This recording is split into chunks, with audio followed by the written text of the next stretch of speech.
des droits LGBTQ+. Pour celles et ceux qui ne le savent pas, LGBTQ+, c'est un acronyme pour Lesbian, Gay, Bisexual, Transsexual, Intersex, et pour le Q, c'est pour Clear Questioning, et le plus n'est pas une insulte, mais le plus c'est pour ajouter et pour penser à toutes les personnes qui ne s'identifient pas en tant que l'un des autres labels que je viens de citer.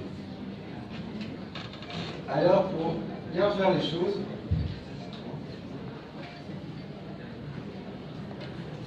alors on va attendre un tout petit peu que tout le monde prenne ses casques.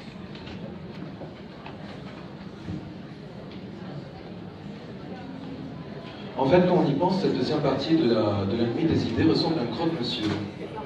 Alors, ce panel est le jambon, le fromage, le beurre, comme vous voulez. Et le premier pain de mie, c'est Alexandre Lukevich. Bon, assez croustillant, il faut le dire.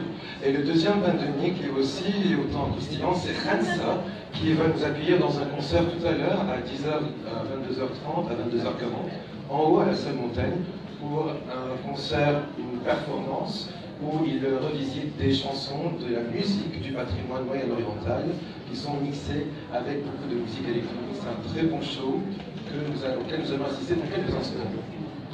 C'est bon, on peut commencer. Parfait. Alors, 3 volets de remerciements qui sont assez importants. La première concerne les organisateurs ici de la Nuit des Idées. J'espère n'oublier aucun nom. Alors, je remercie au nom de tous les intervenants sur ce panel, Alexandre Lemasson, Éric Lema, Marielle Salon et Al-Marquis. On remercie également Théo Kaya, Janine, Véronique, n'est-ce pas? Luciano Espolier. Tu es où, Luciano? Il est sorti. Alors, très bien. Et surtout, il ne faut pas oublier Améry Manderoul, qui est super. La deuxième personne et la deuxième volée de remerciement va à l'équipe de Radio Liban, qui nous transmet en direct sur les ondes ce soir. Donc, on est sur 96.2 FM. Et la troisième volée de remerciement, qui est très cruciale pour ce soir, va à nos 2 amis, les interprètes, qui auront la tâche assez ardue de jongler entre toutes les langues. Donc, merci et bonne chance. La décennie, alors les années 60 sont des années assez intenses, parce qu'il s'est passé plein de choses. C'est la raison pour laquelle ce soir, notre panel qui est le numéro 3 de la soirée, qui vient juste après les femmes, les combats au féminin, qui vient juste après le panel sur les mouvements sociaux, parle d'émancipation LGBT. Pour cette rhétorique, je vous prie d'accueillir avec moi les 4 invités de l'Institut français qui vont intervenir. Je commence avec la première invitée. Elle nous vient de France, elle est auteure de plusieurs ouvrages, dont 2 sont maintenant dehors à la vente, Antidémocratie et Nouvelle démocratie. Messieurs, dames, les professeurs de philosophie à la Sorbonne, Sandra Legier.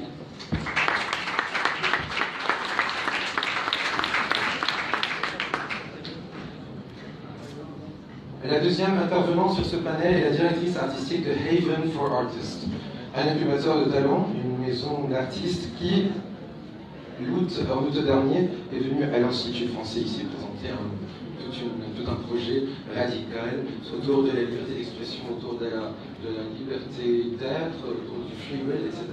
Nous en discuterons davantage avec elle. Messieurs, dames, Dena Ayaj.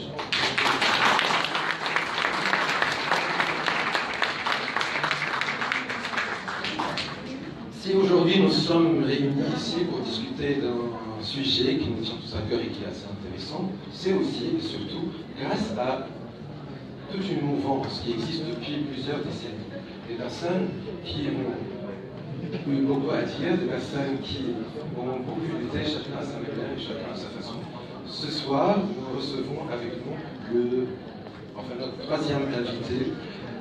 Et le premier à passer à la télévision, parler de l'homosexualité.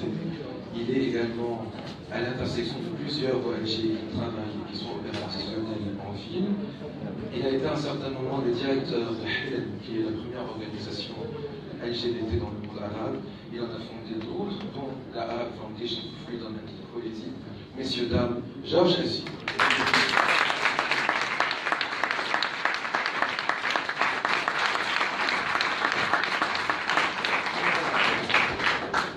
Et puis, Léon c'est également l'actualité, c'est également comment on traite les sujets qui nous tombent dessus. C'est la raison pour laquelle ce soir, nous accueillons également une ONG en ville qui, à travers son directeur, va parler de trois thématiques très importantes en rapport avec les réfugiés syriens LGBT et aussi pour mentionner deux projets qui sont très importants et assez pertinents. Messieurs, dames, de l'organisation Mosaïque, Charbel Maïda.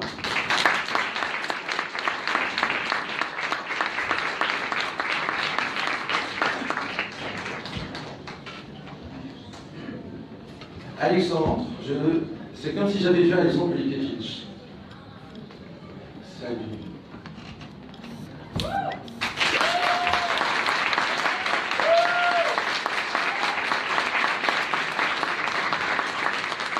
Alex, c'est toujours un plaisir en tout cas de te voir. Je me souviens, je devais avoir 18 ans la première fois, je pense que je t'ai vu sur scène. Ça a toujours été fabuleux. Alex, souvent dans tes interviews, tu parles d'une chose très importante. Tu parles d'une chose assez importante. Non seulement tu parles de cette dichotomie entre le féminin et le masculin que nous avons vu tout à l'heure, mais aussi tu parles de toute cette politisation qu'il y a derrière toi, derrière quand tu lâches tes cheveux, tu mets ton maquillage et tout.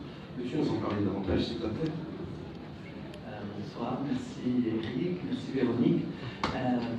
C'est très important pour moi d'aller là, éventuellement, là où on ne m'attend pas, en tout cas, dans le sens où l'homme et homme, dans ce pays en tout cas, on a quelque chose de très binaire dans la conception de l'homme et de la femme. La femme, avec toute cette esthétique qui l'entoure, les opérations chirurgicales ressemblent de plus en plus à une Barbie, et l'homme de plus en plus à un gorille. Il y a une certaine, des codes spécifiques, les cheveux courts, la barbe, les muscles. On dirait que l'homme se définit par une certaine allure, par certains codes. Ces codes-là sont mon terrain de jeu, j'ai envie de jouer là-dessus.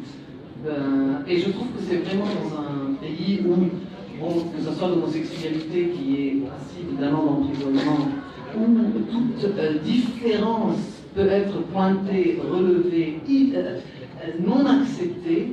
Je trouve que pour moi, si je porte une robe, si je lâche mes cheveux et je me maquille, je trouve que je fais de la politique ici, et non pas, ça dépasse aussi les libertés personnelles. C'est aussi une certaine forme de, comment dire, revendication, finalement. Donc j'aime jouer avec ces codes-là, quitte à choquer, quitte à ne pas me faire accepter, c'est pas grave. Il y aura toujours certains qui aimeront, voilà.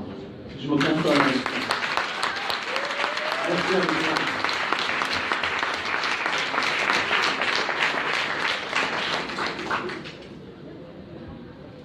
Last August Day 9, you hosted here at the French Embassy a platform called Radical, in which you discussed matters pertaining to free will and free expression. So, what can you tell us about it? And what was radical about it? To which extent was it important? And what did you want to say through it? Radical is a very big question even for myself. Choice, consequence, freedom, will, the attributes that we give to freedom on the premise of will, when in fact we have no freedom. I'm sorry, she's speaking in my ear, it's true.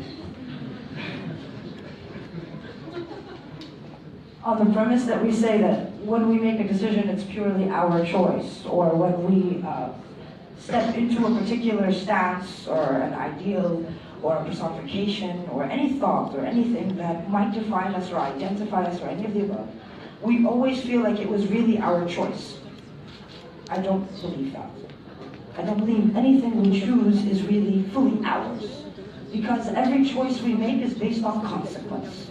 It's based on the fear of the consequence. You might want to do something extremely, in a sense, radical. You want to change the world, but you know you can't do it, so you change your methods. Therefore, you changed your choice. So when we go down to the innate basic core, whether it be desire, love, intention, anything at all, whether it be what we wear or how we perceive ourselves, we will always change who we are, what we think on the basis of the consequence, on the basis of the other or the interpretation of the other of ourselves. So with Radical, we wanted to see how much of ourselves can we put on a canvas before we start altering it so that it can be sold. Before we start altering our expression, before we can be accepted. Before we start altering our thought process simply to adhere to what we think should be the thought. So we always stop ourselves, whether it be sexually or, and I'm not speaking simply of just LGBTQI or any of, I'm speaking of humanity. We will stop our desire no matter where it comes from because it is not what is adhered to as correct. And yet we question even who has made it correct. And the premise of Radical was to question how far we believe in our freedom and how far of our freedom can we actually achieve. Therefore, how much will do we have? How much conception of will can we have? If we are constantly afraid to make a decision, that means we are never free. Therefore, freedom and will do not exist. Therefore, this concept, this abstraction for you to punish me because I made a decision due to free will is wrong. You have no right to punish me. My decision was made because of you. Therefore, you've abolished both consequence and freedom. So this entire premise, everything that we did for Radical was to really ask the artist, ask the audience, and therefore ask ourselves, would we feel guilty if our mother wasn't there? Would there be shame if there wasn't a repercussion? Would you really hold yourself back? Would you think nudity was a bad approach to sexuality? Would you think that sexuality was a bad approach to humanity? Would you think that desire was bad at all if there was no one there to judge you? And if there was no one there to give you a consequence? So, are you free? I asked that in the beginning of Radical. Radical ended, I cried on the stage when Mohansa performed, and I still cannot find the answer. I do not think any of us can be free, simply because we coexist. We must adhere to the other. And the question is, when do we stop creating the other? When is there no more us, them, other, me? When do these four obstructions of freedom stop coming into play? I'm the only panelist here speaking in English. Thank you for allowing me to be the other. Thank you for allowing me to speak and to express, although technically I should be speaking in French in the French Institute. I believe that the greatest form to freedom is simply to understand that it doesn't exist. And simply to adhere, that to change anything in this world, you must understand that resistance does exist. When someone comes, most articles, or most interviews, or most anything, all questions always start with, what was your biggest struggle? The concept that you even have to ask me that is it just goes to show how normalized struggle really is. How normal it is for us to resist. How it is a constant affliction, that nothing is really evolving. You will always resist, and you will always have a struggle.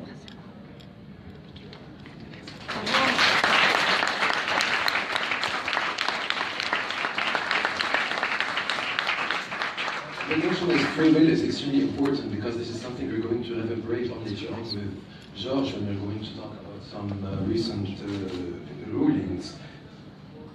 Sandra Lugier, Dana spoke about free will and freedom of expression, and the matter of freedom of expression that you are going to use as the gate to enter this debate is in the heart of all the debates currently. As a matter of fact, yesterday I discovered that the Vatican released the message for the World Communication Day of May 13 that is dedicated to fake news and to truth and journalism. And also, I believe a week ago, Trump released the Fake News Awards also. So this matter of freedom of expression, is it a universal value, and is it understood as so everywhere in all the parts of the world? Thank you. Merci beaucoup. Sorry. Donc, cette question de la liberté d'expression, mais pas seulement. Je crois que ce qu'on a bien compris là, et depuis le début de la soirée, c'est que la question de la liberté, ce n'est pas seulement la liberté d'expression. C'est vrai qu'on vante beaucoup la liberté d'expression dans nos démocraties, y compris ici. La liberté, c'est aussi la liberté de pouvoir se réaliser et de pouvoir, par exemple, être heureuse, de pouvoir se marier quand on est un couple gay, par exemple. Donc c'est des libertés qui n'ont rien à voir, qui dépassent très largement cette question de l'expression. Après, il est évident que dans ce monde aujourd'hui où on a cette dénonciation permanente des fake news, je crois qu'on est vraiment au cœur de cette question de l'expression, aussi parce que, si vous le remarquez, et d'ailleurs c'est très vrai avec Trump, on a une dénonciation des fake news essentiellement par ceux qui répandent les fake news. Vous verrez jamais en fait quelqu'un qui dit la vérité dénoncer des fake news. Hein. Ça va être un discours, hein, comme on dit en français, c'est celui qui le dit qu'il est, hein, donc le discours sur les fake news. Et vraiment, on voit très clairement pour Trump donc, dans cette direction-là. Alors, pour ce qui est de justement quelqu'un comme Trump, on aurait beaucoup d'autres exemples. Vous voyez qu'on a à la fois, avec un gouvernement comme le sien, à la fois une absence donc de liberté d'expression, hein, puisqu'il y a une répression extrêmement forte donc de l'expression des minorités, mais on a en même temps une répression extrêmement forte de ces minorités aussi. C'est-à-dire que depuis Trump, on a vraiment une augmentation extrêmement forte des actions répressives et contre les minorités sexuelles, et on a en même temps un encouragement aux injures, mais pas seulement aux injures, hein, aux actions violentes, à la violence contre les minorités sexuelles. Donc vous voyez que la question de l'expression, elle n'est jamais seulement une question de langage, mais qu'à chaque fois, lorsque on a une expression injurieuse, par exemple de Trump, mais de beaucoup d'autres, eh bien, on a en fait une action, hein, c'est les paroles sont des actes aussi, on a une action qui va rabaisser, en fait, un certain nombre de gens, une catégorie de personnes. À travers le label liberté d'expression, qu'est-ce qu'on peut couvrir? Est-ce que la liberté d'expression est une valeur universelle, c'est-à-dire est-ce qu'elle est absolue, est-ce qu'elle est totalitaire, est-ce qu'elle a des limites quelconques? Voilà, quel est le périmètre d'une liberté d'expression, en tout cas? Juste pour revenir sur ça, pour qu'on puisse ensuite discuter de tout ce qui se passe actuellement sur les réseaux sociaux. Alors, il y a tout un débat en ce moment sur cette liberté d'expression, bien sûr, puisque à partir du moment où il y a eu, ça nous ramène à la discussion sur les femmes hein, tout à l'heure, il y a eu tout ce mouvement qui est un mouvement extrêmement universel et qui est un mouvement politique, aussi un mouvement démocratique des femmes qui vont s'exprimer sur les réseaux sociaux contre les hommes harceleurs. Donc ça a été vraiment un événement. Et au-delà en fait de l'affaire Weinstein, il y a eu aussi une sorte de libération de la parole.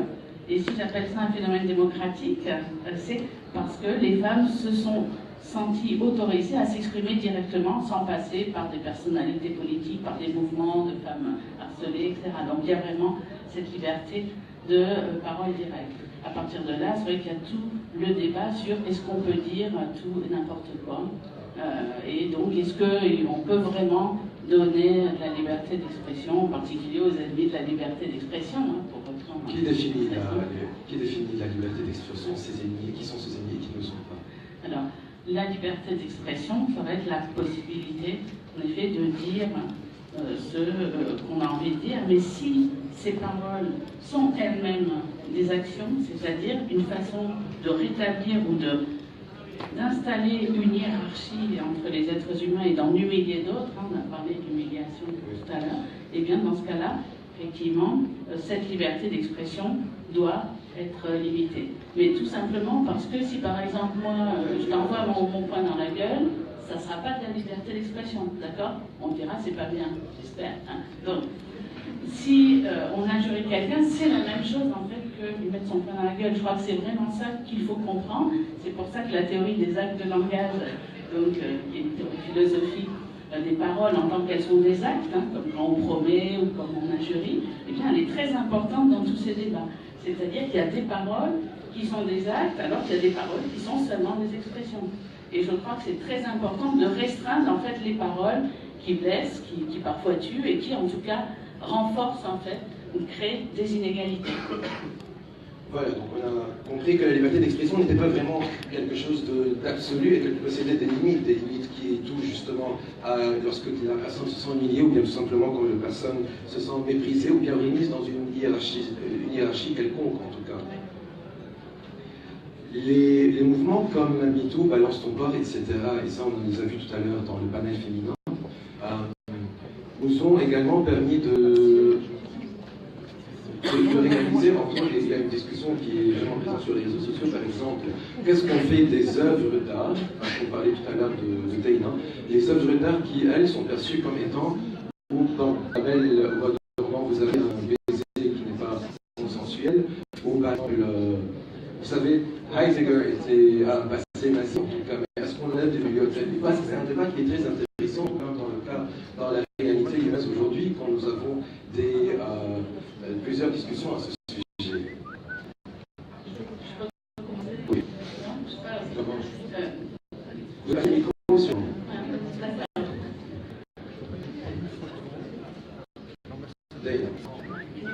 Very slowly, it was just Heidegger's point. To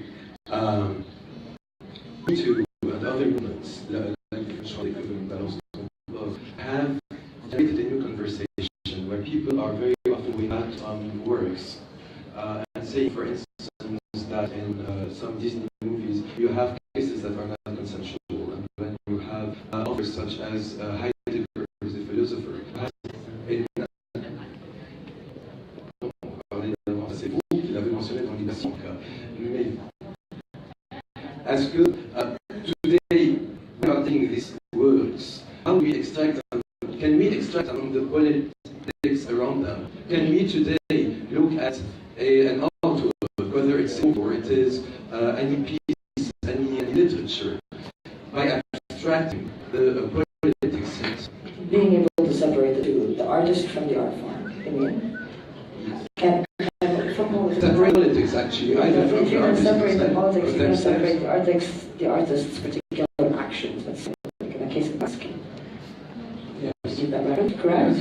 Yes. Can you separate them? I think that's a question of personal behavior. How for a person to understand the difference between a person or an art form, and if there is even a difference. I think it's a very gray and very kind of absorbed. I think that an artist does get away with a lot of things because he's endowed with this concept of experience. But I do think there should be a limitation to it. But how we can separate the two is simply, it's a very self-reflective moment. How are you going to be able to? I don't think it can be something that can be a blanket approach, because you don't just have Polanski, you have Woody Allen. But then when you reference to Polanski in particular, Polanski, what he went through as well as a personal trauma, can also be used as an excuse. So this is why I say it's a very personal approach to being able to separate. Because people may think, well, his trauma led to this, losing his wife and his unborn child to Charles Manson. And then you have the other approach, which is he's giving himself some kind of privilege because he's an artist. So there are two ways to look at it, and both of these are extremely valuable and integral parts of the equation. But nonetheless, it is an analytical equation.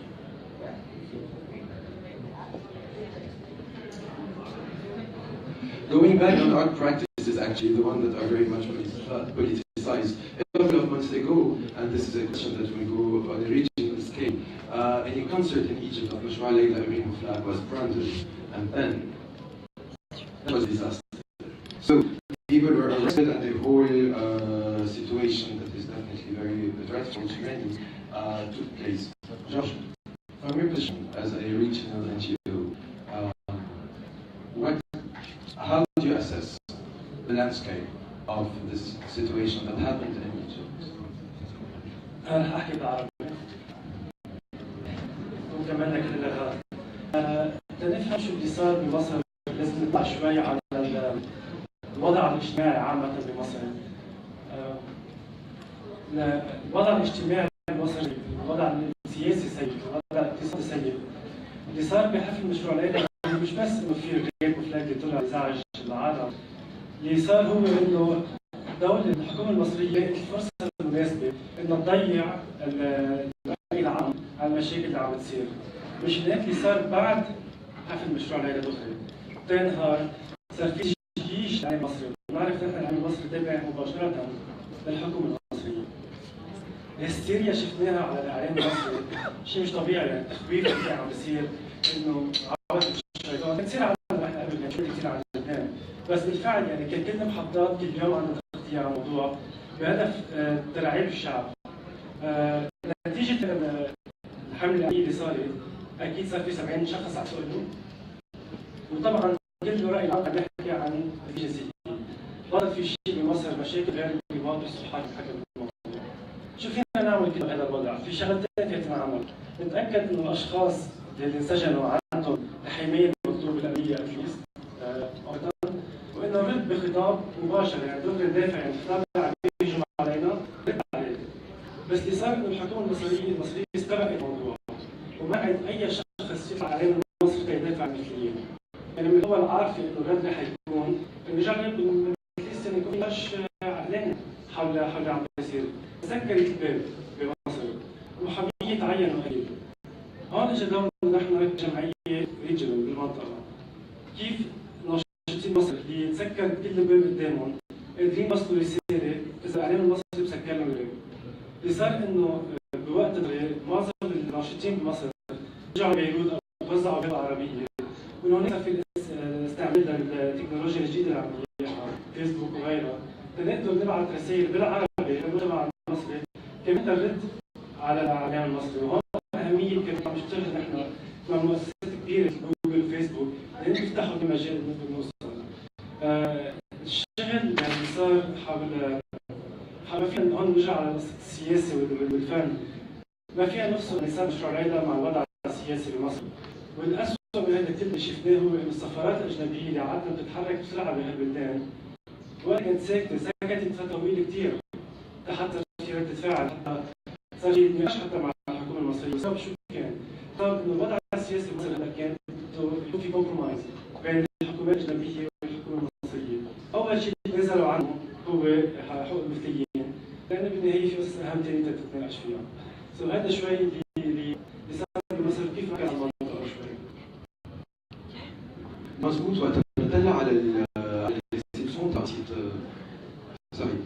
quand on réalise la réception au fait de l'accident, des arrestations au fait égyptiennes qui n'ont toujours pas fini puisque à chaque moment il y a de nouveaux articles qui en parlent, nous réalisons qu'on les compare à d'autres événements où il y a eu des atteintes et des agressions LGBT. Je pense particulièrement par exemple à Floride, à Pulse. Bon, c'est un shooting, c'est pas la même chose. Mais nous avons réalisé également que la façon avec laquelle l'événement a été reçu dans le monde. Et vous voyez, la condamnation qui a suivi est incroyable. Et vu, et je vais comparer même avec beaucoup de relativistes avec ce qui s'est passé en Égypte, le monde entier était silencieux, les organisations internationales étaient silencieuses, les organisations régionales et locales également. Il aura fallu des jours et des jours avant de sortir un statement de dire quelque chose. Et donc, vous, de par votre position qui est relativement, qu'est-ce que vous pouvez faire? Est-ce que vous pouvez faire quelque chose? الشغل الوحيد اللي فينا نعمله هو صوتنا، عندنا صوت، عندنا نستعمل الوسائل الاعلاميه اللي عندنا اياها، وهون يعني شيء كثير من الشغل بلبنان انه يكون في عندنا حلفاء بالاعلام او يكون في عندنا كونكشنز مع المؤسسات الاعلاميه، حتى السوشيال ميديا كانوا شغالين علاقه مباشره كانت مع فيسبوك ومع جوجل وغيرهم، كيف نقدر نوصل المسج؟ نشتغل كمان نحن بالضغط السياسي مع الحكومات، يعني ما ننسى انه الحكومات الاجنبيه وتحكي عن حقوق الانسان وبتنادي فيها معظم الوقت في نيوانس مش واضحه كثير مع شو اي حقوق عم بيكون هون. هلا عم نحكي عن حقوق عامه، عن حقوق اللاجئين بلبنان، عن حقوق المراه بلبنان، خصوصا بلبنان عم نساوي نحن على قصه اللاجئين السوريين. اذا في مرأة بدهم يعطوها مقابل الحكومه هي عاده حقوق المثليين. هذا اللي صار تحديد مع مصر هلا. نحن دولتنا كمجتمع بدنا نضلنا عم نصرف، هذا اكثر شيء فينا نحن نعمل. لكن اول شيء الخدمات موجوده للاشخاص اللي عم بيتموا راحتهم، ويكون نحن على طول صوت موجود موحد انه نخلي اجنده حقوق المثليين موجوده على حقوق الانسان. اللائحه اللي عندنا. في شيء ملفت كمان شفنا مثلا on a vu au fait le lendemain des attaques des tensions égyptiennes après le drapeau arc-en-ciel dans le concert de Mashroua Leila, on n'a même pas vu aucun justement gouvernement qui prend des droits de l'homme, ou même on n'a pas entendu des organisations demander aux gens de protester devant les ambassades égyptiennes, rien que par acte de solidarité ou d'un acte politique, de dire bonjour, ici on n'est pas content. Pourquoi ça ne s'est pas passé?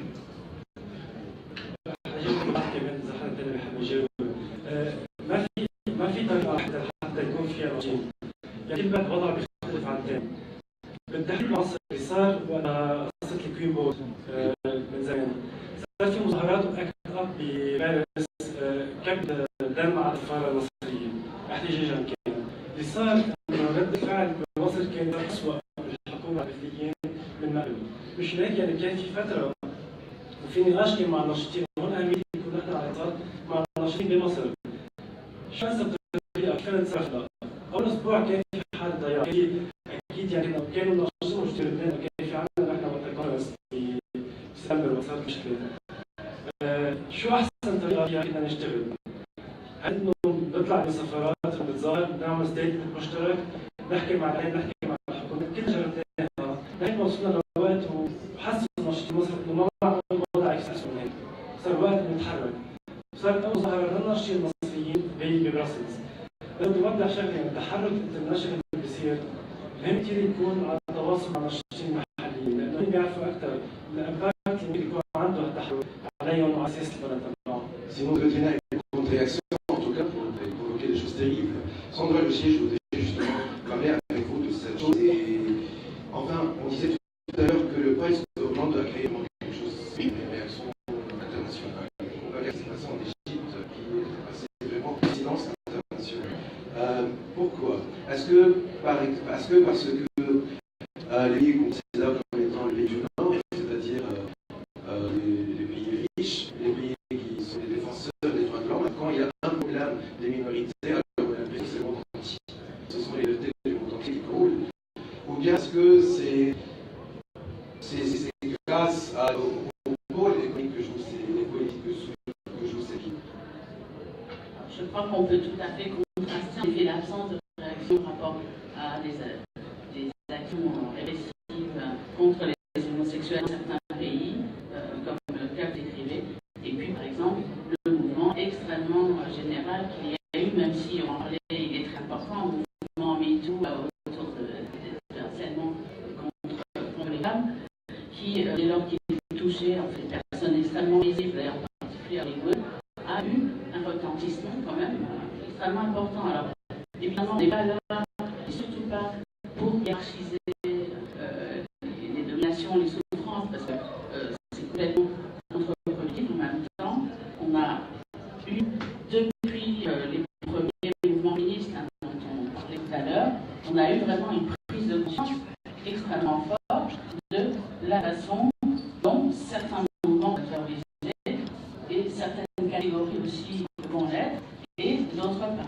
Et par exemple, au bout d'un certain nombre d'années de défense des droits des femmes absolument nécessaire, avec l'idée que les femmes devaient avoir des droits égaux, c'est vrai qu'on s'est aperçu que ces droits étaient égaux, mais peut-être pas égaux pour toutes les femmes, et que, en particulier aux États-Unis, les femmes noires pauvres ne bénéficiaient absolument pas des avancées en fait, qui étaient celles des femmes. Et il y a eu ce slogan All women are white, all black are men.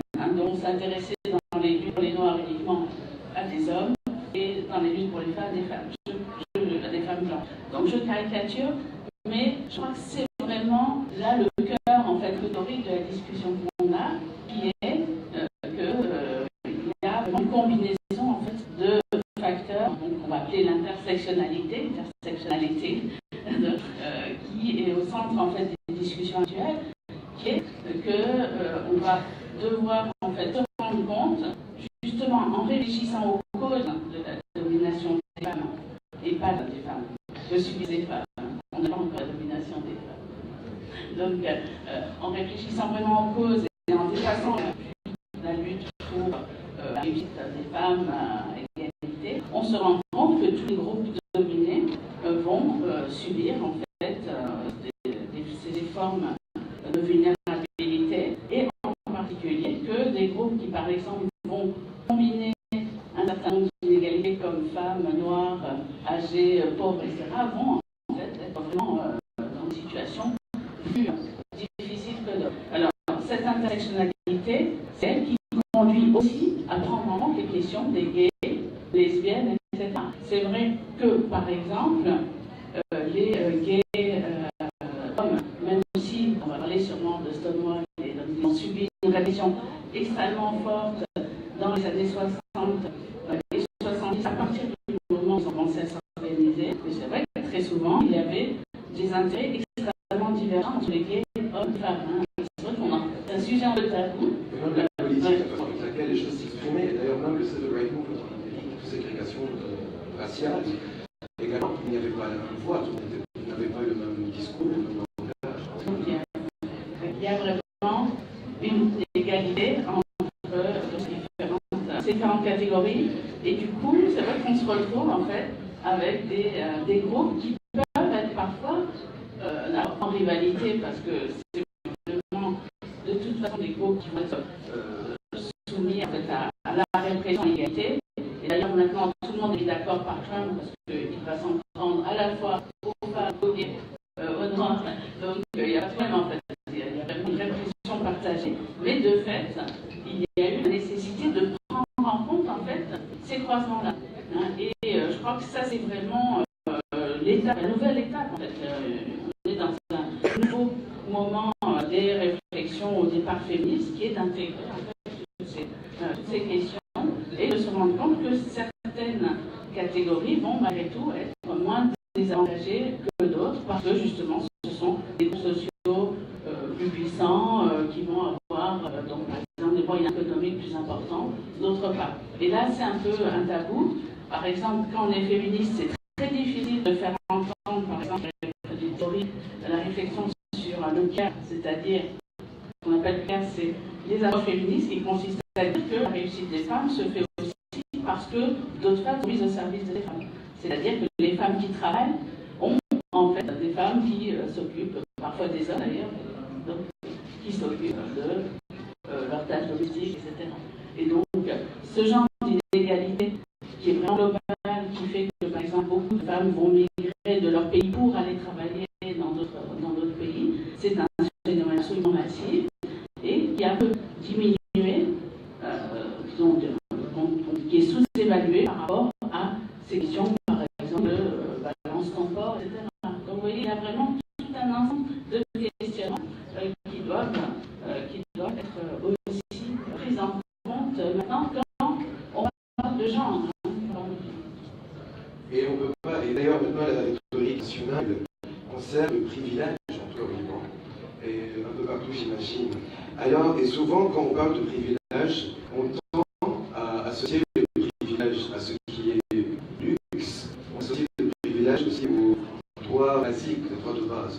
Et donc je pense souvent c'est créé dans la rhétorique et dans la façon de s'exprimer, mais vraiment une position qui est immense. Sandra Logier, qu'est-ce qu'est le privilège? Privilège est le fait que certaines catégories ont accès à plus d'action, de plaisir, de moyens que d'autres. Et ça, je crois que c'est quelque chose qui est extrêmement important et qui est apparu très clairement, en fait plus clairement avec les gays, lesbiennes et les trans qu'avec les femmes. Hein. C'est vrai qu'une femme blanche hétérosexuelle, elle est dans une situation évidemment de sous-représentation politique. Certainement, elle est peut-être dominée chez elle par son mari, mais elle peut, par exemple, elle peut se marier, justement si elle a envie, avec elle peut, à peu près. Donc, elle peut amener ses enfants à l'école. Donc, si elle se pose des questions sur sa vie quand elle est jeune, elle peut voir plein de films qui racontent des parcours de femmes, etc. C'est quelqu'un qui est une femme qui est lesbienne, par exemple, et ne va pas trouver de ces modèles dans la vie populaire. Elle ne pourra pas, en tout cas dans beaucoup de pays, se marier avec la personne dont elle ne pourra pas parler ouvertement de sa sexualité, raconter ses nuits au travail. Donc ça, le privilège, c'est des choses très concrètes auxquelles, en fait, certaines personnes, il y en a beaucoup ici, n'ont pas accès. Et donc, de ce point de vue-là, les privilèges, ils sont extrêmement nombreux et diversifiés. Hein. Et c'est vrai que quand on parle de privilège, c'est qu'on veut dire que certaines personnes, même dans des pays démocratiques, même des pays d'égalité, des personnes privées sont privées de droits. Sont privées de droits, même si ces droits ne sont pas explicités. C'est vrai que le droit d'aller à l'école chercher son enfant à son conjoint, il n'est pas inscrit dans la loi. Et bien pourtant, beaucoup de gens n'ont pas ce droit-là, hein, ou le droit d'un enfant, même tout simplement. Donc ce que je veux dire, c'est que le privilège, c'est vraiment ça, faire attention à ce qui est privilégié.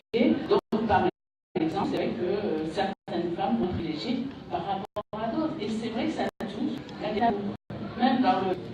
On a vu un spectacle magnifique tout à l'heure, j'ai on pourrait même dire, si on voulait reprendre, qu'il y a une sorte de privilège, parce que si le même spectacle était donné par une femme un peu décatie qui décide de se déguiser à un moment en homme, et bien on trouvait ça moins bon. Vous voyez ce que je veux dire, c'est qu'elle jeune, beau, dans une situation même transgressive, est un avantage, est un privilège. Donc, je ne veux pas aller jusque-là, ce n'est pas du tout une critique, mais c'est pour dire que des privilèges, vous en trouvez dans toutes les situations.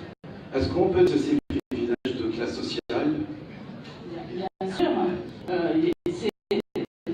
ça nécessite de prendre la classe. Il faut la classe sociale en compte, mais il y a des privilèges qui sont aussi transcendants. Classe sociale. merci. بعتقد إذا نحكي عن الامتيازات العملية يعني وخاصة نحن موجودين في كذا اكزامبل فينا نعطيه بالمنطقة اكزامبل تاع طبعا الاكزامبل هو اصلا البريفيليج العملية هو نحن قلب الانستيتيو هون بس مش البريفيليج الشخص كان بين او فيميل هو موجود عم يعمل هاي الاستعراض هي اصلا مش موجودة والبريفيليج الثاني اللي عم نحكي فيه بنفضل ما نحكي عن البريفيليج على بلبنان نكون نقدر عم ناخذ اكزامبلات من داخل المنطقة العربية أو من هنا بس بقى نسأل هذا السؤال بوجود أشخاص من لبنان نحن ما عندنا بريفيليج نسافر وين بدنا وفي عندنا الحرية بالتنقل اللي هي محدودة لبعض الأشخاص بلبنان ومش مثل بعض غير الدول كيف بفوتوا لعنا وكيف نحن بنفوت لعنا هيدا كمان أنواع البريفيليج فبفضل بدنا نحكي عن البريفيليج بالمنطقة العربية هيدا السؤال بنسأل لحدا من المنطقة. السؤال أيضا عم يكون لكن موجه لشخص معين. أزيد كمان على الامتياز منا يهم الواحد عنده امتياز أهم شيء يكون واعي عنده هالامتياز ويفكر كيف فينا نستفيد من الامتياز حتى نفيد غيره. بعدين يعني اللي عم بيصير هو على طول نحن نطلب الامتياز كمسبب، أنا بسبب لحدا إذا عنده امتيازات، بس بالعكس عنده شيء بيقدر يستفيد منه غيره فيه حتى كمان.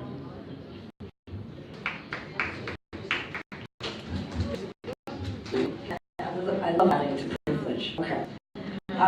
Every single human being in this room is, it's beautiful that we can get to a point in our life where we can all come together and discuss things. We're all like-minded. So you get to a point where even the fact that we are like-minded in ourselves and we can find a group of people that we can discuss this with also is an astute amount of privilege. I stand by you. Yes, it is a massive thing when it comes to being able to leave the country, being able to experience different kinds of freedom, because really the only way you know that freedom exists is if you experience it and see someone else living it. It's very rare that you realize that this is the freedom you deserve if you never see it exist. So women's rights are never going to be a movement, all kinds of rights will never be a movement until I realize, I'm not going to curse, really they have it. Like, this is a very appropriate word. You know, it sucks when you're standing there and the very minimal amount of privilege exists in everything everywhere else happens. And then we are the minority within the minority, and then we are the minority that knows. So you even have that little break. When you go to very rural areas and you're talking to them, although they come from the same region as us, and although that, I don't speak French, but I may focus in English, and that to me, is a massive privilege. So, like, how much can you really be able to see there are levels of privilege? I think that every single one of us is privileged. You get to a certain level, even poverty in itself, that ignorance that they have sometimes is privilege. So we all can see it, and I think the perfect statement was to realize the privilege that you have and to help others by doing it. Not to clamp yourself down in a bourgeois state and never be able to assist anybody else.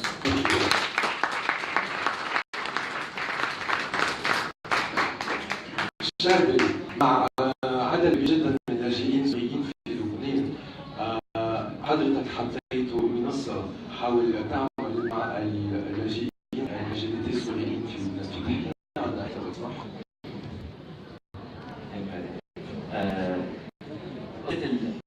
رحلة اللاجئين إلى لبنان بلشت بال 2003 2002 وطول عمره كان في لاجئين سوريين بنفس العدد تقريبا كان من سوريا من الأردن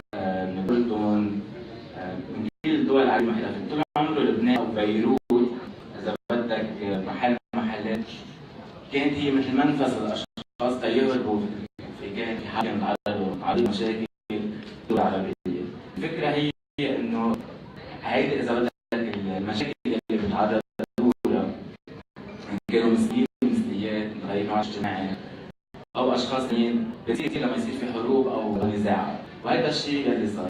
بس الفكره انه كلمات ملجا بدك بلجا بين قوسين مش عطوه امن كمان للاشخاص او بعض الشوارع بيروت كانوا جايين مسلمين غير عربيين، هو من زمان كان لهلا موجود. هلا تدور على اكثر بسبب الحل اللي عم موجود، النزاع الموجود بسوريا، بس منه شيء جديد، شيء عم نحكي فيه حاليا بس منه شيء، يعني هو شيء قديم وهلا عم نحكي فيه اكثر مع الازمه السوريه ومع اذا بدك لانه اغلبيه الجمعيات العالميه الانترناشونال NGO صاروا يدوروا على الموضوع اكثر ما كانوا يدوروا على قبل، وخاصه قصه اللجوء الى اخره. بس من زمان حتى في اشخاص مسجلين بمفوضيه الامميه الاسلاميه للامم المتحده من 2002 2003 لانه هن اصلا ما كان الجو مسموح لبعض الاشخاص خاصه المتغيرين النوع الاجتماعي او تغيرات النوع الاجتماعي انه يكونوا عايشين بسوريا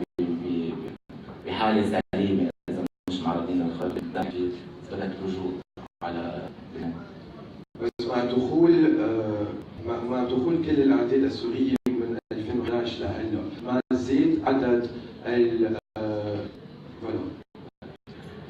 زاد العدد حطيتوا ساعتها هيكليه جديده لتقدير طبعا لانه الهيكليه اللي بنحط لما صار النزاع بسوريا صار في رحله من سوريا على لبنان. الرحله تلفت بين شخص ارجو بيجي بين شخص مقيم، شخص تعرض اغتصاب اهانات على الحدود ليقدر يوصل شخص تعرض لكل جميع انواع الانتهاكات اللي عددهم بتخلص داخل سجون معينه هونيك ليقدر يوصل اشخاص استغلوا بس بسبب ميولهم الجنسيه او نوعهم الاجتماعي السلاح ضد اهلهم، تهديد لاهلهم كان وقطعوا بكثير مهارات حتى يقدروا يوصلوا. كيفيه التعامل صار اذا بدك اكثر تكون منظمه مهنيه قادرين نستوعب الضوء اللي هن جايين فيه. الاعداد زادت تقريبا بنسبه 60% عن كان قبل على لبنان. اذا بتشوف الاعداد ليش؟ مش بس اللجوء عم بيصير من سوريا على لبنان، مرات عم بيصير اللجوء من سوريا على لبنان. شباب والصبايا بلبنان عم بحسوا انه صار في شويه هواء عم يقدروا يشموه ان كان بمخيمات باقي بلد بيروت، وعم بتصير المشاكل كمان عم نزوح داخلي بلبنان من مخيمات اهلهم اكتشفوا عنه فجاه او عرفوا عن جنسيه او هن بطل قادرين يخافوا بسبب الضغوطات الحد صار بدهم شيء يعبروا عن جد هن شو بصير في نزوح داخلي كمان من داخل لبنان بالمناطق المجاوره لبيروت على بيروت. هي كذا نوع اسباب للنزوح.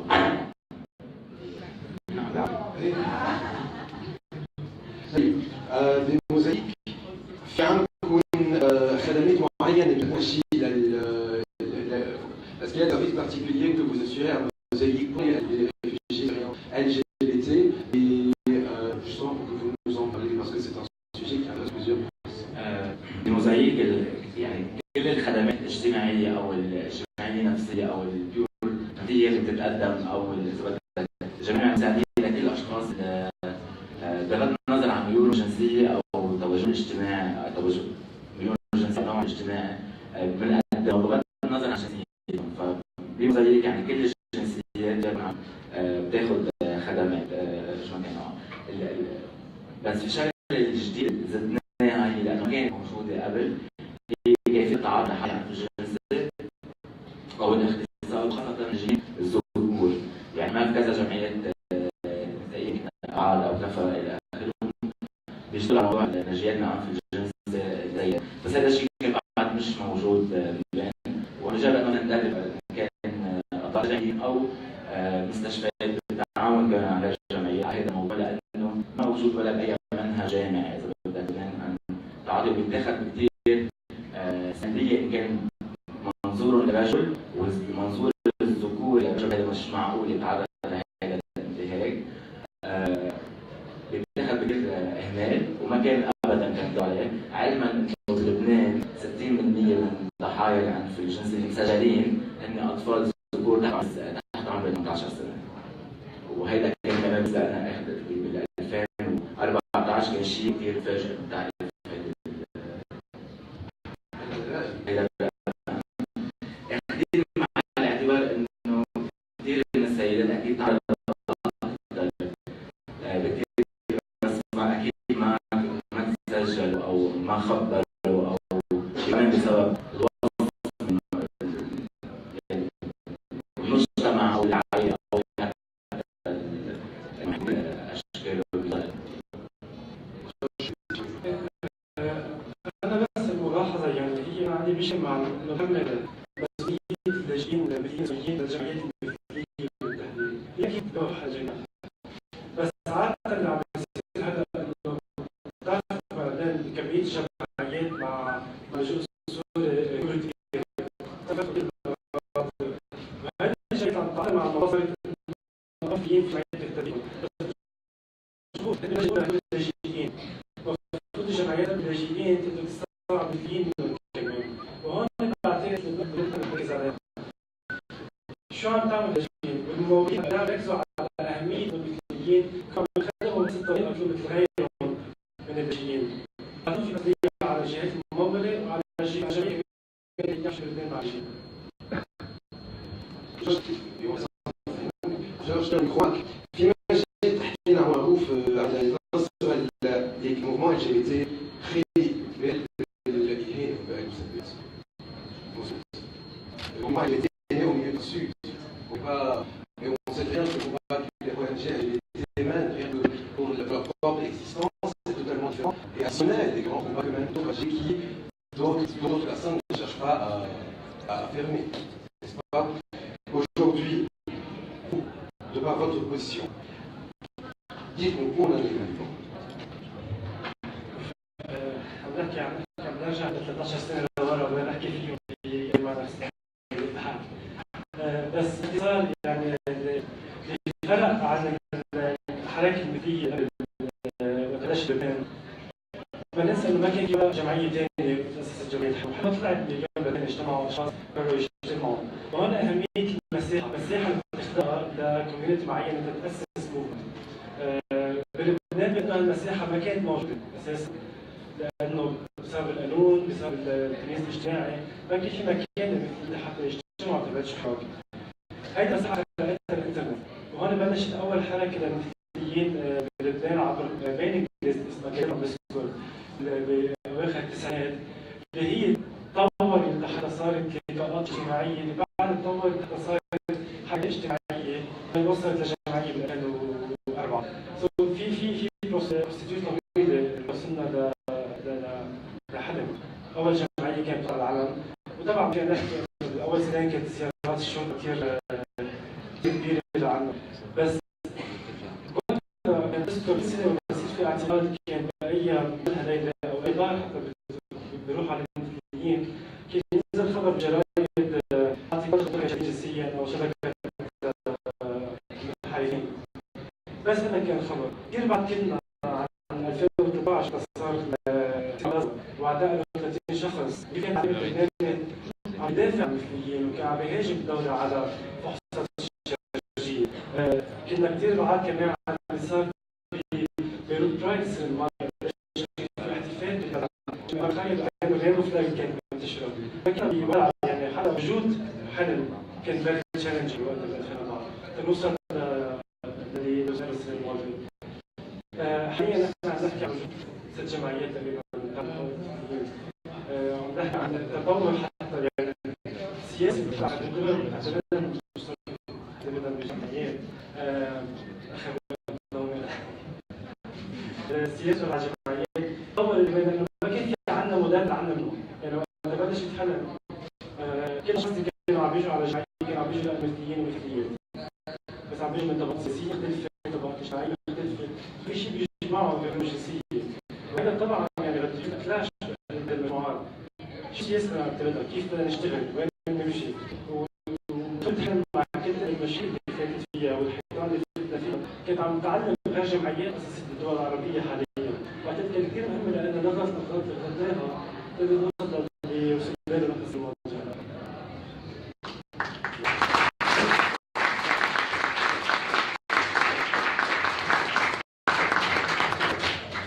Sandra Logier, quand on parle des droits de LGBT, quand on parle du mouvement, quand on parle du Stonewall, quand on parle de ça, on sait dans une décennie qu'il y a eu plein de choses faites contre Klaus. Que ce soit la deuxième féministe, que ce soit ensuite la fin de mai 68 en France, plus tard nous allons avoir. Voilà, nous allons avoir également le Stonewall Riots en juin 69, etc. Vous avez également à l'époque la peur du nucléaire, qui est assez présente au niveau de Berlin, qui a été construit pour montrer ce clivage est-ouest. Au cœur de tous ces mouvements, Sandra, on s'installe, et quand aujourd'hui s'articule la désobéissance civile, il faut qu'il y en a bien à ce sujet.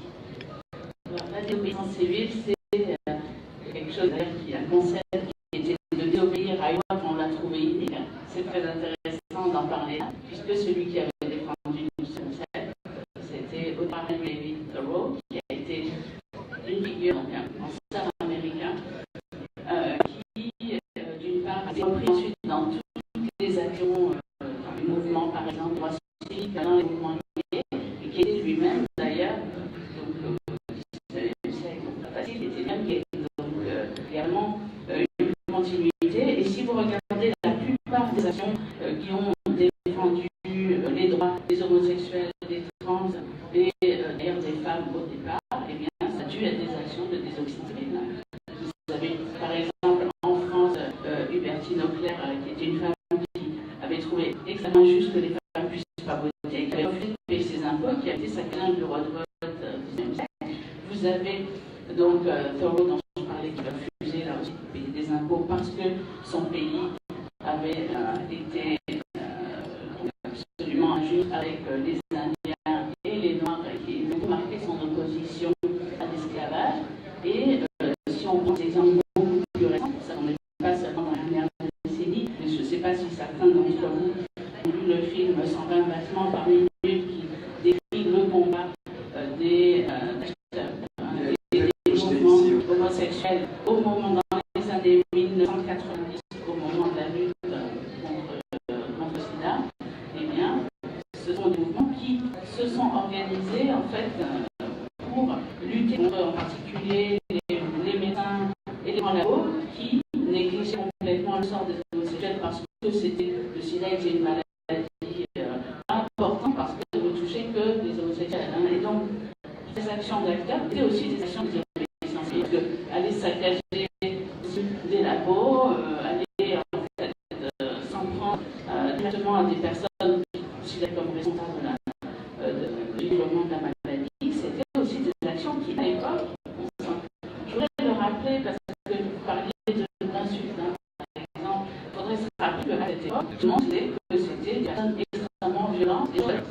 Donc, les actions de désobéissance civile, c'est pas que des actions de gentil et pacifique, ça peut être aussi des actions violentes. Alors, pas de la violence meurtrière, comme on en connaît dans cette région, mais quand même quelque chose qui ressemble à la violence.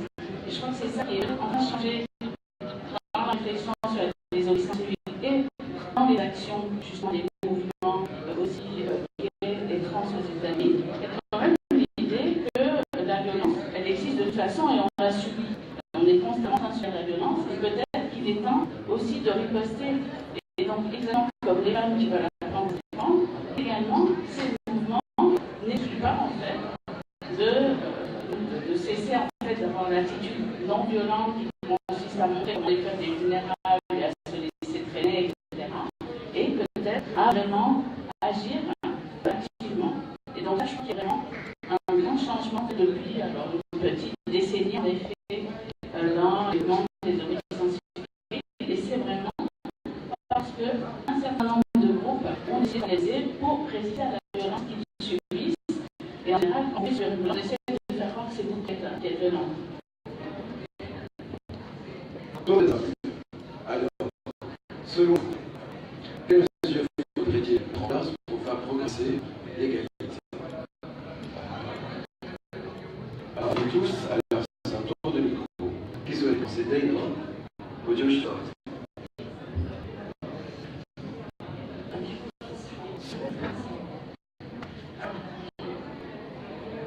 What are the means that should be implemented for us to move forward on the scale of the path of equality? What are the steps that we need to take as people? The or as organizations? shall we go in medical dynamics? Shall we go more into something, more peaceful, if you wish, without throwing stones? Do we need to throw stones? Do we have to call for a protest every time? Or is it a protest? A counter-reaction for something that should happen, etc. What is your view? We would go back to the American rights movement. I believe it would come back and different approaches to the same problem. And I believe that whether we, I think I don't know, I come down for the strong belief that art is the way that can save us. But then again, I also run an NGO. So my point is art, working with people, non-confrontational art, bringing awareness, having great NGOs with great slogans, standing tall, speaking loud, making sure that every poet on the stage is a poet that speaks three languages. Being able to have all of these is the reason why I think art is the tool. It is the skill, it is the necessity. It's very easy to get angry, and it's very easy to stay quiet. It's very difficult to express, and it's very difficult to be truthful, and it's almost impossible to do it right. So I think the only way that any art can be approached is A, through unity, because we keep barking for equality, and I don't think we're equal ourselves.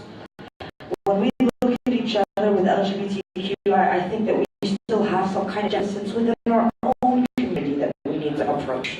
I think a lot of stuff is wrong. And then there's the second inequality. We start talking about classes. There are so many levels and so many different approaches, depths, and layers to peeling apart this onion as a human being. And the first thing that we really need to do is understand ourselves. Simply know why you choose to do or think or be what you are. I'm not saying everything is a choice.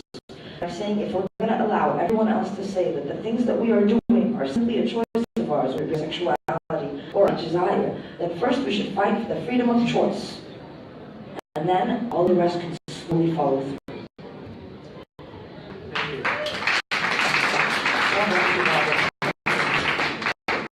بس بدي اقول انه يا ريت في طريقه واحده نعرف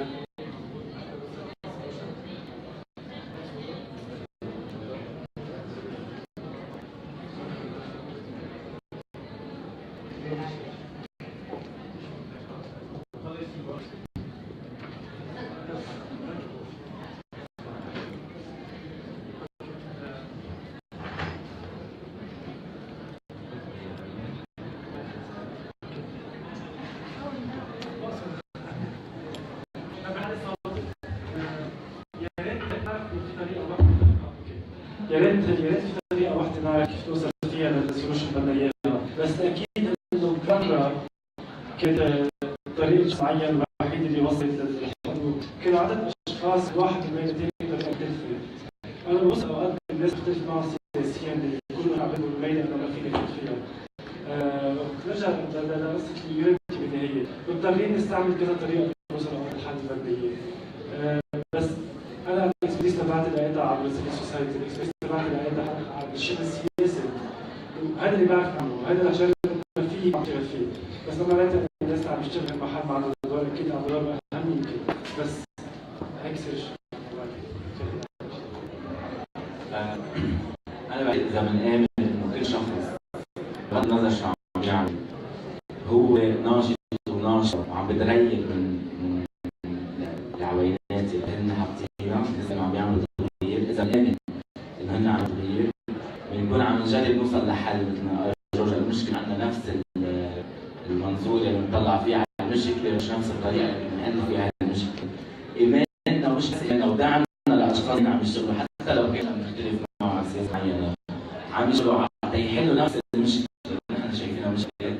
اذا بس ما في معهم بعتقد بنجرب نوصل لحل او الايكواليتي.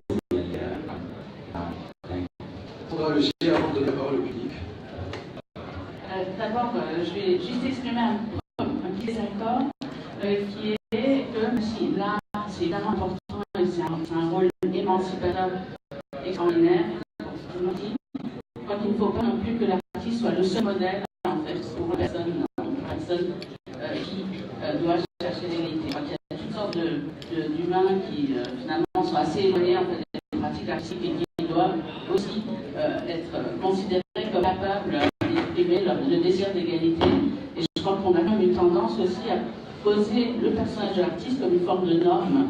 Et il faut aussi dépasser cette norme-là, tout en la respectant. Ça, c'est d'accord, mais c'est pas grave. Par ailleurs, je crois que pour arriver à l'égalité, eh bien, la première chose, c'est vraiment la solidarité. Alors, la solidarité, par exemple, quand on parle de LGBTQ+, ça veut dire qu'il y a une solidarité entre des groupes qui ne sont pas forcément d'accord et qui n'auront pas toujours des mêmes intérêts et ont parfois, comme on l'a vu entre gays et lesbiennes, ont des intérêts divergents. Eh bien, il faut en fait ce qu'on appelle convergence et lutte en français, une solidarité entre ces différents groupes. Il faut aussi une solidarité interne à ces groupes. Et ça, je pense que c'est aussi pas si évident.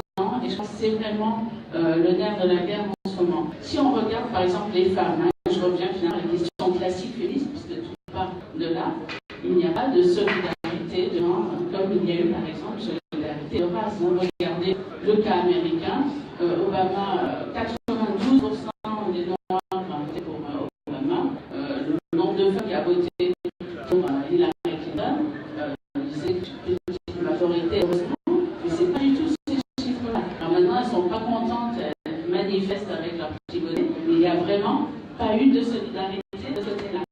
Et donc, je crois que c'est très important qu'il y ait solidarité des femmes, qu'il y ait solidarité de race, qu'il y ait solidarité dans chacun des groupes dont on parle, mais c'est à partir de cette solidarité qu'on va aussi avoir cette union contre des forces répressives extrêmement fortes, extrêmement puissantes, qui s'exercent dans tout le monde entier. Ici, on le voit très particulièrement avec la répression contre l'homosexualité, mais vraiment, je crois que c'est une question globale et qui s'aggrave, quand on voit que le président du plus grand pays, soi-disant, injurie ouvertement ces groupes-là, que ce soit les femmes, les gays, les trans, etc. On voit qu'il y a vraiment à suivre en fait pour combattre. Merci. On prend vos questions, on prend vos interventions, on prend vos remarques.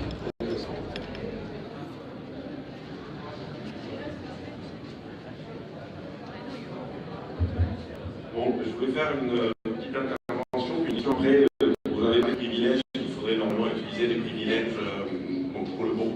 Souvent, je ne dis pas que c'est tout le temps, souvent des privilèges sont en fait utilisés pour de la mauvaise façon. On entend souvent des hommes, des femmes qui sont gays, beaux, et qui ne font pas de coming out parce qu'ils sont un privilège. Ils ne font pas de coming out parce que je suis le fils de tel, je fais pas de coming out parce que c'est possible à telle université, je fais pas de coming out parce que je suis simple de risque de perdre l'argent. Et la personne qui va faire son coming out à ses parents, qui est démunie, qui n'a pas de travail, qui va se retrouver le lendemain dans la rue, va le faire, alors que l'autre qui a toutes les possibilités de le faire ne va pas le faire pour garder ses privilèges. Donc ça c'est juste une remarque. Et deux, il ne faut pas tourner en rond. On a une loi dans ce pays, même si elle n'est pas tout à fait claire, on a déjà deux cas, on a été la contourner, on a quand même une loi qu'il faut changer. Et on a des élections qui arrivent maintenant.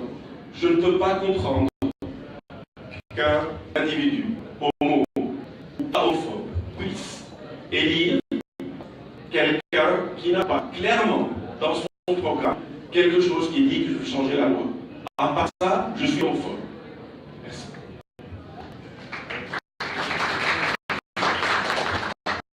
En ce sens, on a su qu'il y a plusieurs politiques qui sont en train de mettre à leur agenda, à leur ordre du jour dans leur discussion. Je pense à cette problématique, on en parlait depuis 15 jours, du dossier LGBT. Maintenant, comment ça va être exploité? Est-ce qu'il faut faire du bruit pour avoir plus de vote, etc. Je ne sais pas. Peut-être qu'il y a plus d'informations à ce sujet. Mais une chose claire de l'Europe, c'est que oui, c'est très important, c'est très très utile.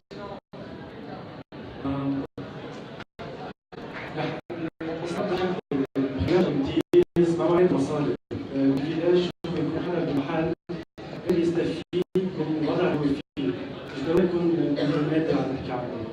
سياسيا مضبوط يعني حتى ولا بنعرف بعض السياسيين لان ولا مسكر القانون اللي احنا بنحكي بس سياسه تأكيد اننا مع حقوق المثليين احنا مثلا حقوق المثليين حتكون رابطه مع عدد ثاني ما تشرح حرب يعني الشخص اللي بيحكي عن المثليين بيحكي عن المراه بكامل بيحكي عن الحقوق الاقتصاديه جدا وانا ولا حزب سياسي على الموضوع ما بعرف اصلا اذا في حزب سياسي على اللبنان هذا من ناحيه حزب سياسي حيث التحديد على فرصه لحزب بديله شفنا امبارح بفتره كمان اعلنوا عن اطلاق حملتهم ببلدي بوضوح انه قالوا مع حقوق المثليين والحمله الوطنيه عم بتصير مع اطلاق الحمايه في كثير منهم قالوا علنا انه مع حقوق المثليين بعدين واضح انه بين الاشخاص مستعدين يشتغلوا على التغيير وبعدين البلد لقيتهم السويد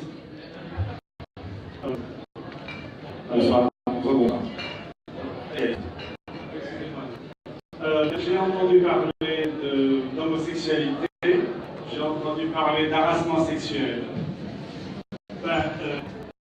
Aujourd'hui, je voudrais poser à l'un de vous, parce que vous avez les deux parlé de... Do you prefer in English or in French? En français, ça me au centre. Donc, parce que quand on parle d'homosexualité, on oublie un petit peu le mot, et c'est la sexualité, c'est du sexe. Alors que la relation entre homme et homme ou femme et femme n'a pas de relation avec la sexualité en général. C'est en particulier, d'après moi, parce que l'amour il est absolu. Donc on peut aimer un homme en tant qu'homme ou aimer une femme sans qu'il y ait de relation sexuelle. Donc le sexe, c'est le tabou. Et donc, l'autre question, quand on parle d'harassement sexuel, c'est toujours l'homme qui harasse la femme, quoi. Ok. Alors que dans certains cas, je crois que c'est une question de pouvoir, où si la femme a un pouvoir, elle peut peut-être agir de la sorte. Bon. J'ai été victime de l'harassement sexuel quand j'ai habité au Canada par la patronne. Donc, quand j'ai raconté ça à mes amis, ils m'ont dit qu'il y a de la chance, c'est une femme qui t'a harassé. J'aimerais bien savoir pourquoi on ne parle que harassement sexuel, only sexual harassment towards women and not towards men. Because now in the US, I feel it's a lot. And why do they have to be rich? You know, men are powerful and rich and they are following them, you know, against harassment. And you have harassment at all levels. Gotcha. So you're referring to harassment in all levels. The reason why I think the approach is towards the rich is because it's called abuse of authority, right? So that's the first example of why it's easy to say, I can't believe Kevin Spacey did that, he did pay it forward. So this is why I think that's the main premise for that. To say that women do not commit sexual harassment is absurd. Okay? It's just men, like your friend said to you, you're lucky. Refer to it that way. But to say that I would accept another woman sexually harassing a man, of course I would say no. It's the same thing, and it happens the same way with lesbians. And the same way with any kind of gender. When it comes down to it, we go to bars, and on multiple occasions, I host different nights, and women would, let's say, approach me and put me against the wall, oh, come on. You get to a point where you're saying, I am being sexually harassed. Just because you're a female, and I'm a female, does not entail it's no longer sexual harassment. And it doesn't mean that the woman doesn't also speak out against it. It's not like a woman only speaks out against men. It just so happens that the staggering amount, it's, you know, the statistics prove that there's a lot more happening, so we need to point it out. And that's in my perception of it. Again, everything I will ever say is strictly my opinion. I am not speaking as much as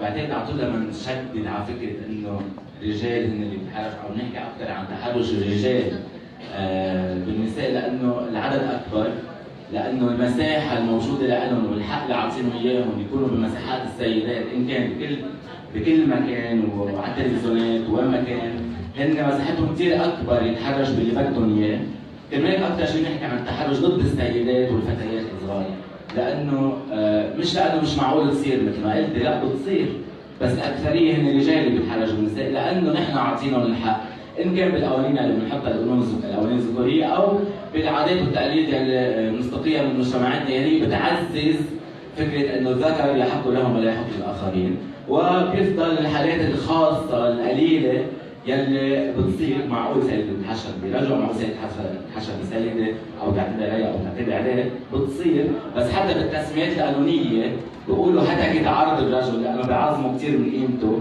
بس بيقولوا اغتصاب للسيدة، يعني حتى إذا بدهم يجرموا بيعظموا من قيمة الفعل ضد الرجل بس ما بيعظموا من قيمة الفعل ضد السيدات، فكروا هيك نحن حنضلنا نحكي وحنضلنا نسلط الضوء على حق السيدات بيكونوا عايشين بمحل المساحة تبعهم مثل المساحة تبع الآخر إن كان رجل أو امرأة، المساحة للكل لازم تكون متساوية، للأسف هذا الشيء بعد ما وصلنا له، وحنضلنا نناشد بهذا الشيء تنوصل له، وحنضلنا نضوي الضوء على كل مساحة الرجال أخذها كرمال يحل شوي صغيرة ويعطي مساحة للسيدات، بس بصير ياخذوا من بعضهم.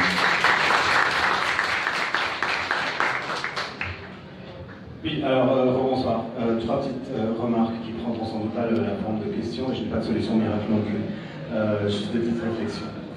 La première sur la limite de la liberté d'expression. Je pense que c'est un point qui me tire les pieds et c'est un point qui est extrêmement sensible. Je pense que tout le monde, quelque part, est d'accord sur le fait qu'il y a une ligne rouge, c'est un peu la violence physique, alors que pour les mots, c'est un peu différent. Mais parvenir à une standardisation de la perception d'un mot, c'est quelque chose qui est quasiment impossible. Donc je pense à partir du moment qu'on décide qu'il faudrait mettre une limite quelque part, eh bien ça posera toujours la question politique de l'autorité. Où est la limite? Qui est-ce qui la place et qui est-ce qui décide? Il y a des gens, j'en fais partie, moi je comprends que des coups de poing dans la gueule toute la journée, ça ne fait absolument rien, alors qu'un mot de travers peut me faire mal pendant un mois.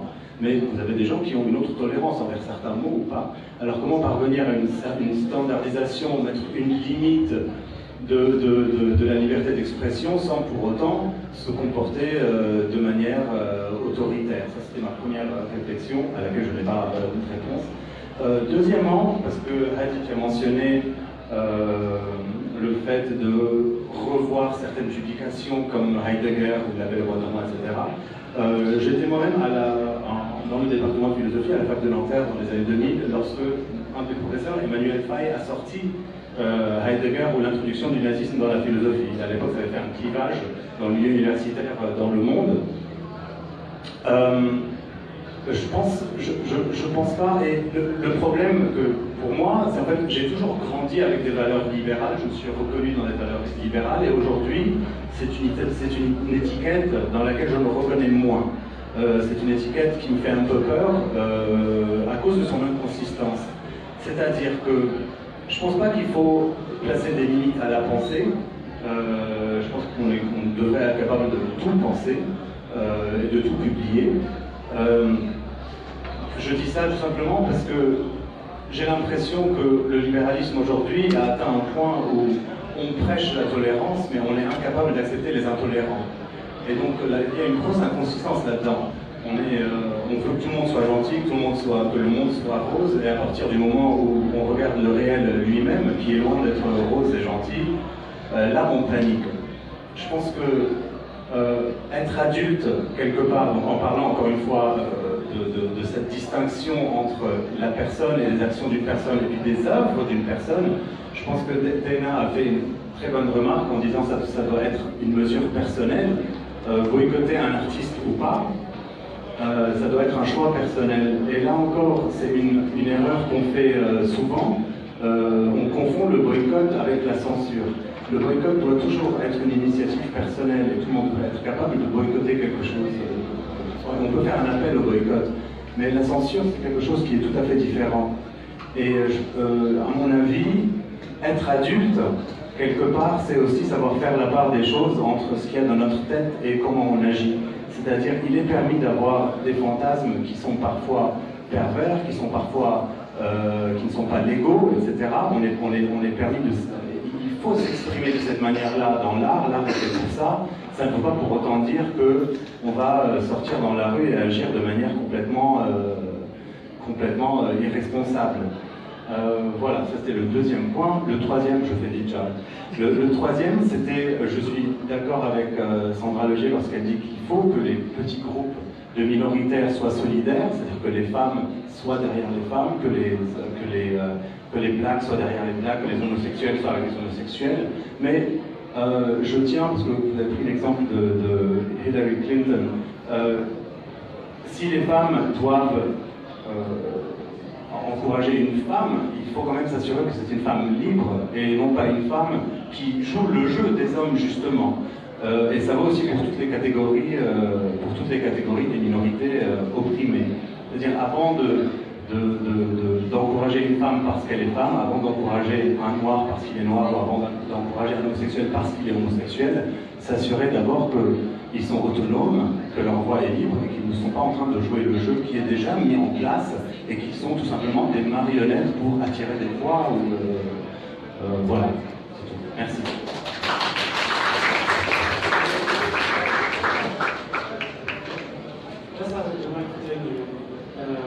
معك بالبارتيكل العلاقه بالبويكوت والسنسور في فرق كثير كبير. بس وقت نحكي عن انه ما نحن توليرون او غير زين توليرون، نحن بالعكس كل واحد لازم يكون عنده حق انه يحكي، بس عشان يكون على نفس المسيحه ونرجع لنفس الحكي، المسيحه اللي عم اياها، يعني انا هلا اذا حدا عم بيقول شيء راسيست ضد الدعايات الاثيوبيه بلبنان، انه انا بستهجم عليه مش لأنه ما بدي اياه ويحكي، بس هل هي عندها نفس المساحه تحكي وتفيد عليه؟ ما عندها، يعني ولا شطاره ولا قصه حريه تعبير، قصه انه انت حدا عم تستعمل الامتياز اللي عندك اياه لحتى تهين اشخاص او تزيد اشخاص ترى نادي بمحل ضعاف، فهيدي مش هيك بس توصل لمحل كلنا عندنا نفس المساحات، اكيد انا معك حتى الشخص اللي يكون عنصري في يكون عنصري، بس ما بدنا نفتح مساحه للجميع.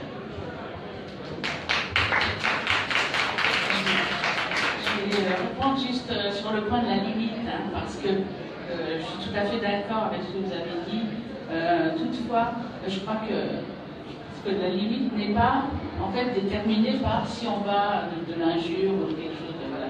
Si on va blesser, vexer quelqu'un, c'est vrai qu'on a tout à fait le droit d'offenser, que la limite de savoir qui va être sensible à telle ou telle chose, on ne peut pas du tout la décider. Hein. Donc par exemple sur la pornographie, c'est vrai qu'il y a toutes sortes d'arguments contre en disant que ça choque des gens. Moi je trouve que ça m'est complètement égal que ça choque des gens. Par contre, si ça conduit à des situations horribles d'exploitation, etc., là, je vais être peut-être contre. Ce que je veux dire, c'est que lorsque certaines choses sont dites, mais que non seulement elles peuvent blesser, et peu importe la limite, mais qu'elles conduisent en réalité à vraiment déshumaniser ou blesser. Par exemple, quand quelqu'un, je ne sais plus quelle personne politique en France avait dit, comparé Christiane Taubira à un singe. Hein, bon, ben, je pense qu'on s'en fout que ça vexe Taubira ou pas. À mon avis, ça ne la vexait pas, elle s'en foutait. Par contre, dire quelque chose comme ça, c'est inadmissible en fait. Là, il y a une limite. Pourquoi? Parce qu'il y a vraiment quelque chose qui est intolérable, parce que c'est comme une action de classification d'une personne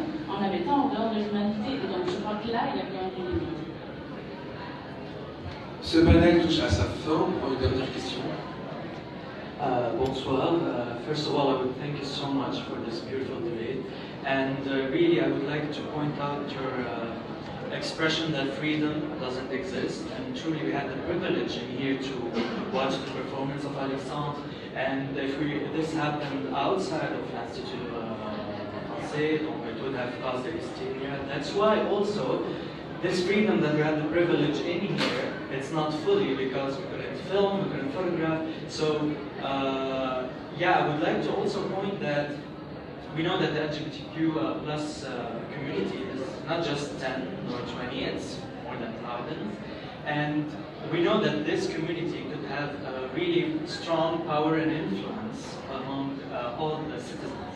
So what my question would be, during the upcoming elections, would the NGOs that works with the LGBTQ plus consider, like, I don't know, bringing a candidate that could be part of the parliament, and he's literally proud LGBTQ+. Though I know this could be a part of the imagination that someone would accept in our parliament to be like openly gay. But really, would you like to support a candidate in the elections that would represent the LGBTQ plus community, especially that we're talking that we have more than thousands of people in this community. So if we got this support, I think that would be really a historical thing in the history of Lebanon. So that's my question. Thank you. Marvelous. Just before we give the microphone for the answer, regarding filming and photography, it has nothing to do with privilege. I believe it's simply because of intellectual property. In any theater, no matter where you are, we're not allowed to take pictures. It has nothing to do with nudity or with this. So who will answer?